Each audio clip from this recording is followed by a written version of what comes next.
Yes. How did we get this religion we talked about earlier? I talk about Star Trek, and we talk about the time warp that Star Trek depicts quite frequently, of how people move from one state of consciousness and one world and are suddenly flipped into a new world. They go through a warp, and suddenly, all of a sudden, everything that they used to use to guide themselves no longer counts. The language that they used to speak can no longer be understood in the new world. The values that they used to guide their behavior are no longer workable. In fact, it gets them into trouble.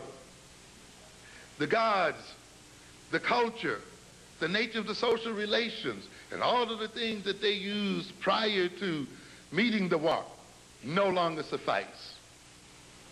Now they must learn new values and new behaviors and new orientations in order to adapt themselves to the new universe that they live in. We are in that kind of position today. Think about the African in the world the African lived in prior to being brought across the oceans. Think about the gods we praised. Think about the organization of our society. Think about the languages that we spoke, the food that we ate, the dress that we wore, the music, the song, the dance, and all of those things that defined us as African people. And think how horrendous it must have been for us to be thrown into this world where there was a whole new language, a whole new social hierarchy, a whole new set of authorities, people pushing you around who you don't understand, people who are putting strange tools in your hands, people who are trying to get you to relate to them and to relate to each other in a very different kind of way from what you're used to relating to. Think about the stress and the confusion, and think about the abuse. Think about the horror of that situation our parents and great-grandparents were put in. And there was somebody that said then, if you pray to this God, if you talk this way, if you dress this way, if you relate this way, you'll get a greater sense of security. Your anxiety will be reduced. You will feel good, and you'll be able to withstand the pain of your existence. And the God then that I'm going to hand you is one that I have created for you. And a theology that comes with it is one that I have created so that you will continue to serve me as you continue to serve it. And we come to believe in the veracity of that God and that religion. Why? Because we feel so secure when we follow it. And we feel so relieved when we follow it.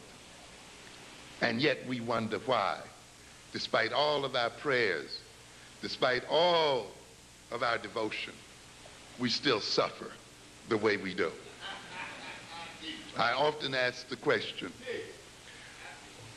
why is it that the people who pray the most have the most of their children in the jails of America today?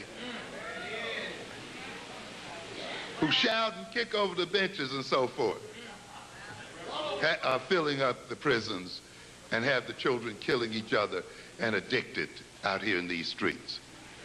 There must be a problem here, ladies and gentlemen. We must reorient ourselves to our religion.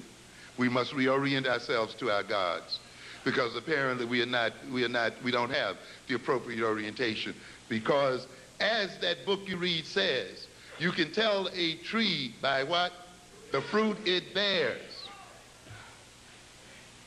And therefore, if it bears bitter fruit, or if it bears no fruit at all, the God you worship says it is but fit to be hewn down and thrown into the flame and consumed. Read your own Bible.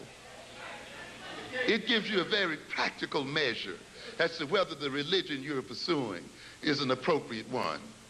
And that measure says, look at the fruit that it bears.